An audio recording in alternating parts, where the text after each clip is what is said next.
Alright, today we're coming with WWF LJN Stretch and Tag Team sets. First up, Hillbilly Jim and the Hulkster on an American set.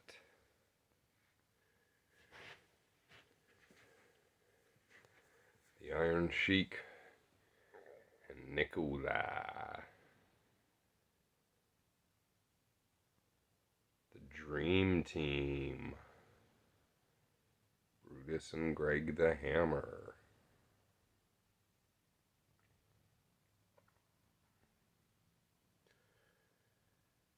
The Killer Bees on the Canadian dual language card.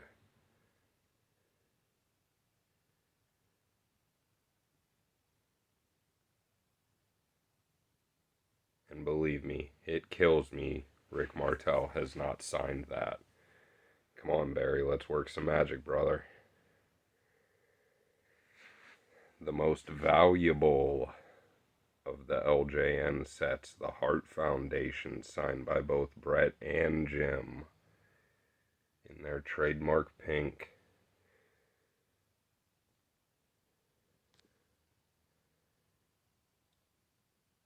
When I met George Steele, the same day I met Bruno in 2014 in Queens, I handed him the full-size LJN, the Bendy, his Legends figures, and like 3 different versions of his Classic Superstar figure.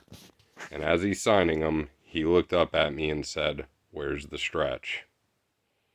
Very sad I never got to get that one signed. Mach. Bundy signed. Ricky Steamboat, not Ricky the Dragon, just Ricky Steamboat. And we're going to skip over this for a second. Finish up the stretches. Hulk Hogan. Roddy Piper. Mr. Wonderful. And the JYD.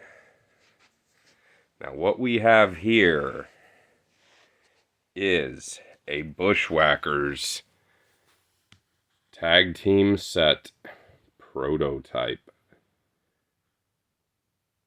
Signed by Luke, where he forged Butch's signature. Funny side story about that. When I was a kid, the Bushwhackers owned a place called Krabby Bill's, and you see the 4 they have listed. Well, there was a 5th one in Cape Coral, Florida. And the night of the, I believe it was the 94 Royal Rumble, we ate dinner there. It was the night that The Undertaker ascended to heaven from the casket against Yokozuna. We sat there with him and watched that match because he was there that night. And I guess maybe because I was a 10-year-old kid or whatever, but he decided to sit with us. And what is funny about this is Butch forged Luke's signature. And here, Luke forged Butch's signature. So it makes things go round. But this is a very cool piece that I picked up probably about 3 months into collecting LJNs, maybe 12 years ago.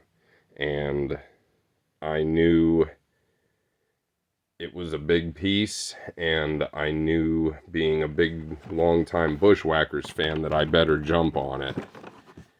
And I mean, it even has the card backing. And you can tell it was prototype-ish because it's, obviously they just used another box and slapped those over it. It could be a very well done custom, but when I met Luke and he signed this, he told me that he had seen a picture of this years ago when it was supposed to come out, and he kind of freaked out asking me where I got it and whatnot, and I told him the story, and he said if it's legit, that's pretty amazing. So I don't even know how I'd go about authenticating that, short of having the guy that actually did the Bushwhackers prototype set. But who knows? That's a story for another day.